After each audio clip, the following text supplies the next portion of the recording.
আমরা তো জনপ্রতিনিধি নই, আমরা তো টেররিস্ট। এখানে আনসারুল বাংলা জঙ্গিদের ধরা হয় না, এখানে যারা মহিলাদের রেপ করে খুন করে তাদের ধরা হয় না।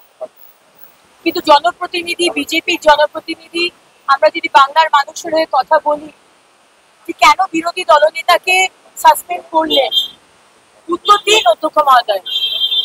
আজকে 3 দিনের সেশনে 2 দিনের সেশন ডাকলেন, যেখানে বাংলা বাঙালি সেন্টিমেন্ট নিয়ে কথা বলছেন।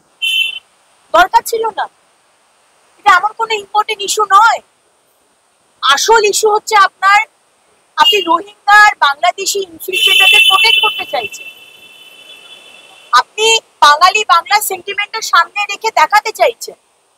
আসল পিছনের ইস্যুটা হচ্ছে আমার ভোট ব্যাংক রোহিঙ্গাদের প্রোটেক্ট করতে হবে, বাংলাদেশি অনুপ্রবেশকারীদের প্রোটেক্ট করতে হবে।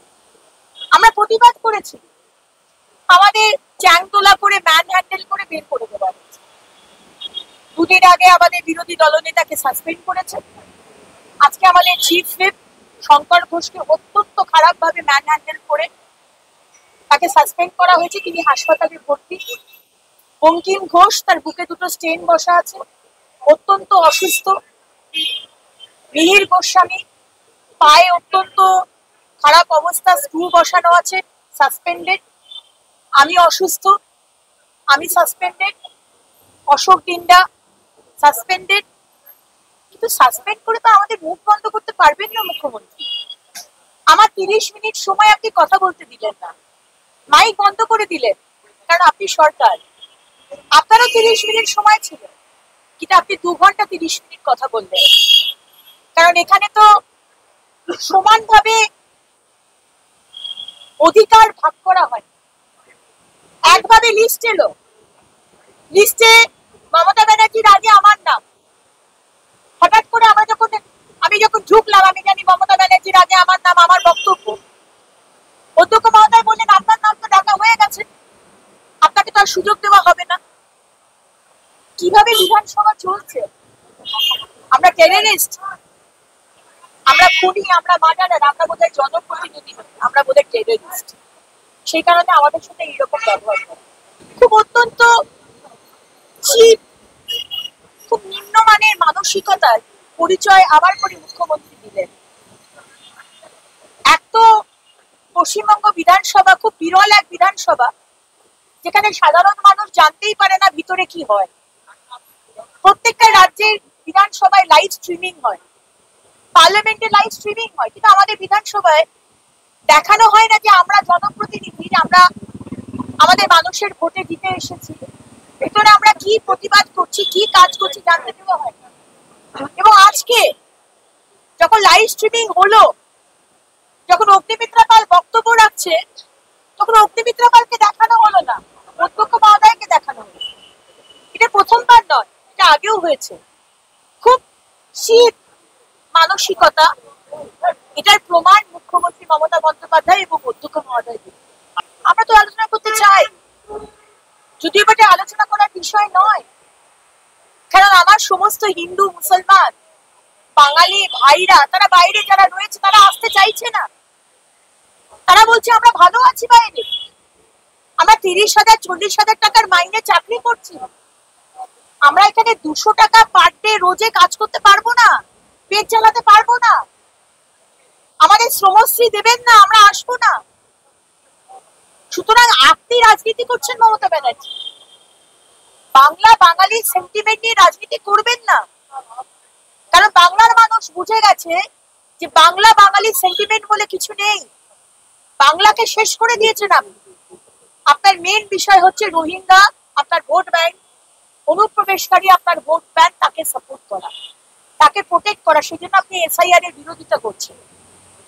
আমরা কথা শুনতে চেয়েছি, কিন্তু আমরা বলেছি কেন বিরোধী দলনেতাকে সাসপেন্ড করেছে? সেনাবাহিনীর পাশে দাঁড়িয়েছে, এটাই কি দোষ? রাষ্ট্রবাদী হওয়া এটাই কি দোষ?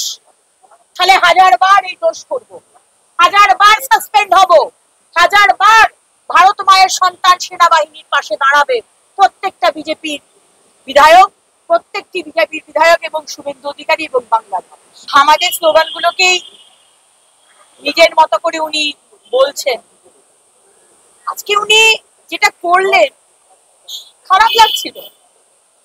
মুখ্যমন্ত্রীর যে চেয়ার, যে সম্মান, সেই চেয়ারের ডিগনিটিকে উনি নিচে নামিয়ে একই কথা 3 বার বলছেন, একই কথা 4 বার বলছেন।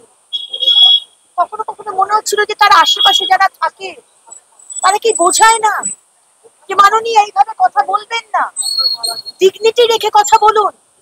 আপনার বক্তব্য, আপনিও the chief minister of Bengal, আমাদের বাংলা, শিক্ষার বাংলা, কবিগুরুর বাংলা, সারা পৃথিবী দেখছেন আপনি এই ধরনের বক্তব্য রাখছেন। 2-2.5 ঘন্টা ধরে একই কথা ঘ্যানোর ঘ্যানোর ঘ্যানোর ঘ্যানোর। আজকে খারাপ লাগছিল ওনাকে দেখে। সুপ্রিম কোর্ট, আমি আমার বক্তব্য চলাকালীন আমি বলেছি যে আবার করে রাজ্য সরকারের মুখে ঝামা ঘষে দেওয়া হয়েছে। সুপ্রিম কোর্ট বলছে আপনি অ্যাডভোকেট জেনারেলকে পাঠালেন। আজকে দাগিদের, টেন্টেড টিচার্সদের প্রোটেক্ট করার জন্য, তাদেরকে আবার করে জাগিয়ে তোলার জন্য আপনি অ্যাডভোকেট জেনারেলকে পাঠিয়ে দিলেন। আপনাদের ইন্টেনশনটা বোঝা যায়। শুধু এই সরকারের কোনো লজ্জা নেই। এসএসসি যখন দাগিদের লিস্ট বের করে, যোগ্যদের লিস্ট বের করে না, দাগিদের লিস্ট বের করে, তখনই সারা পৃথিবীর মানুষ জেনে যায় যে এসএসসি স্বীকার করে নিয়েছে যে এই সরকার, মমতা ব্যানার্জির সরকার কতটা টেন্টেড, কতটা করাপ্ট। এসএসসি সেটা স্বীকার করে। কারণ যারা এজেন্ট, পার্থ চট্টোপাধ্যায়, মানিক ভট্টাচার্য, এই যে বিভিন্ন যারা এজেন্ট ডিস্ট্রিক্টের, যারা টাকা তুলেছে, তৃণমূলের নেতা মন্ত্রী যারা টাকা দিয়েছে, টাকা তুলেছে, তাদেরকে আড়াল করার জন্য, তাদেরকে প্রোটেক্ট করার জন্য। কারণ মুখ্যমন্ত্রী জানেন যে নামগুলো যখন বাইরে চলে আসবে, হাজার হাজার নাম, তখন তিনি আর এই যারা যারা ঘুষ নিয়েছে তাদেরকে প্রোটেক্ট করতে পারবেন। সেই কারণেই আজকে লাস্ট চেষ্টা, মরিয়া চেষ্টা করে যাচ্ছে।